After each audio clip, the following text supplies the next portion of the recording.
Back in the 80s, when I was going to university, I got a part-time job working in a sub shop on the main drag downtown. A submarine sandwich shop on the main drag downtown. I worked evenings on the weekend, which kind of sucked, but I needed the money. It wasn't much of a job, but I could usually study the first part of the evening when things were pretty dead.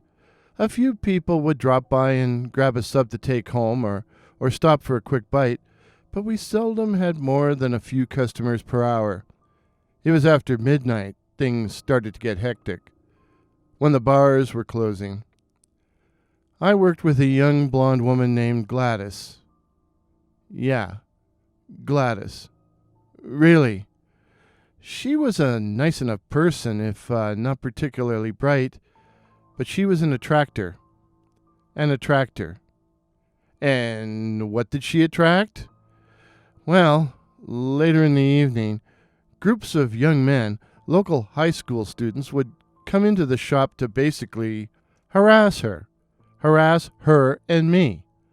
Oh, they'd order something in order to hang around, and then become total little pains in the butt. They would talk loud, drop numerous F-bombs, make crude sexual references, grind their export-A cigarette butts into the lino, throw paper, and sometimes slices of tomato and other hunks of food at each other, and repeatedly come to the counter to ask for extra salt, or extra pepper, or ketchup, or napkins, or plastic cutlery, like plastic knives and forks, which they would then throw at one another. Why do you need a plastic knife to eat a sub? But just try to tell them no. Then you'd have to listen to a sullen, long-winded teenage complaint about your poor service. In a word, they were obnoxious. Gladys had a tattooed boyfriend, a biker, and when he was around, the punks got their subs and left in a hurry. But he wasn't around all that much. As for me, the kids knew I was a student, and even though I'm a pretty big guy, they weren't the least bit afraid of me. In fact, I heard them refer to me as Poindexter behind my back. Whenever I saw them coming, I'd send Gladys to the back of the store and deal with them myself.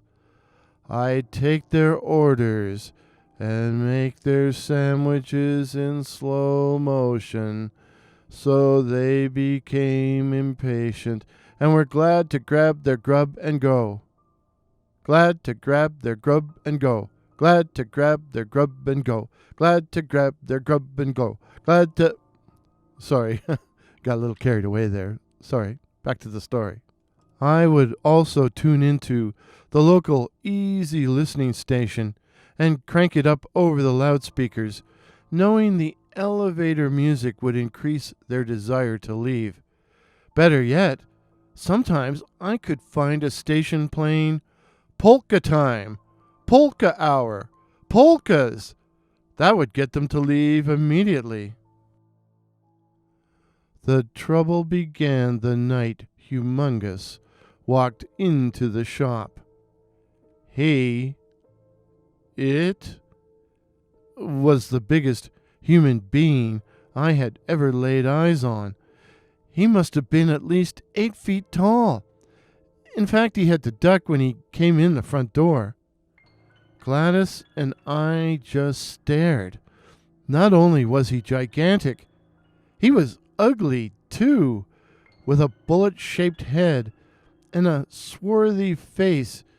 He wore a shiny black suit with a black dress shirt buttoned up at the neck, in spite of it being a warm night. He didn't smell too good either. He came up to the counter with an odd shambling walk, and in a loud metallic voice, which didn't sound quite human, he said, "I want 6 meatball subs, 6 of them, with everything on them, everything, 6 meatball subs." Normally, I would have questioned such an insane order, but not with this dude. Gladys and I looked at each other, then silently began making the sandwiches. He paid with a $100 bill, which I was praying was real as I counted out his change. Humongous then sat down at a table by the window. I wasn't sure the chair would hold him, but it did. And he began to eat his subs by shoving them into his wide mouth in one continuous gesture. It was more like he was absorbing the food rather than eating it. He didn't even remove the wrapping paper. And that's when the punks exploded through the front door, saw the strange dude, and stopped dead in their tracks. It was the usual gang of four troublemakers. For several seconds, nothing happened. And then the lead shithead, I think his name was Deke, grabbed one of the huge guy's subs. Big mistake. Big mistake.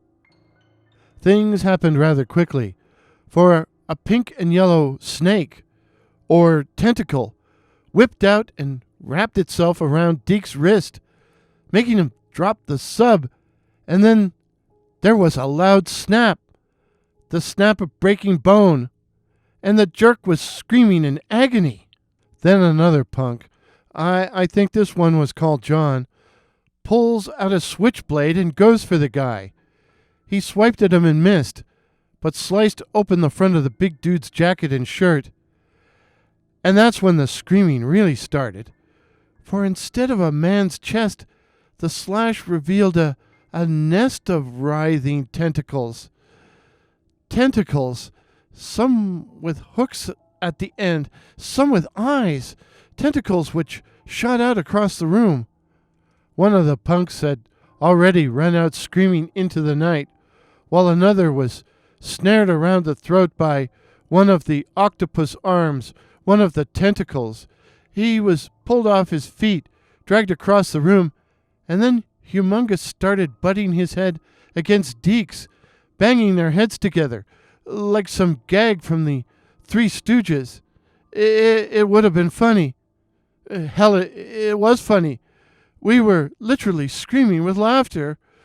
Or literally screaming. The kid with the knife then ran forward and slammed it into the monster man's chest. Another big mistake. A disgusting green ichor spurted across the room. Was it Humongous's blood?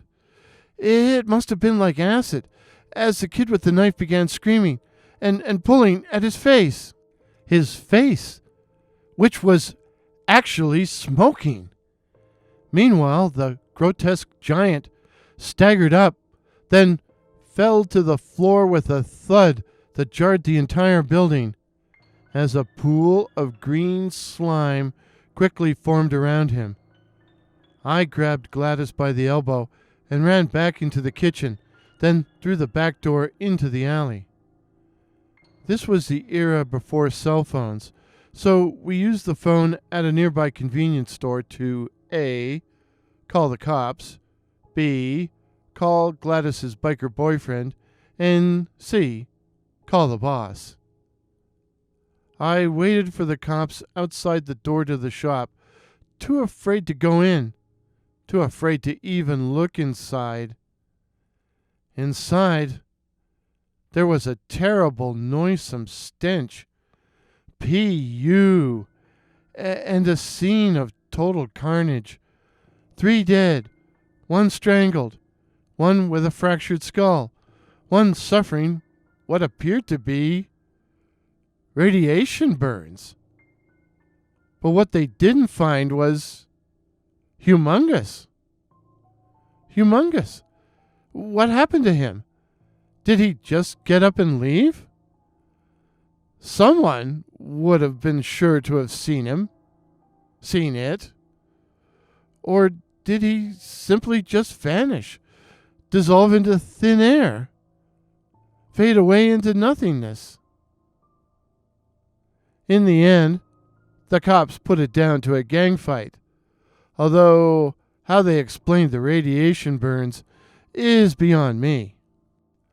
Gladys and I both quit our jobs the next day, and the shop was closed for several weeks, but eventually reopened.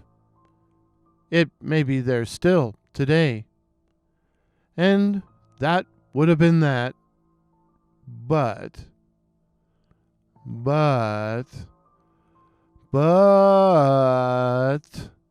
Humongous left something behind.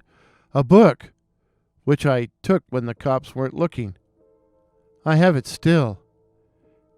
It's a weird old book, full of strange diagrams, the pages in faded Latin and English, and very hard to make out. But on the flyleaf there's a name. The owner's name, perhaps. Wilbur Whately, whoever he was. I can also make out what must be the title of the book. It's called the Necronomicon. The Necronomicon. Necronomicon. That name sounds familiar, but I can't recall just where I heard it before. Gee, if I could only read it.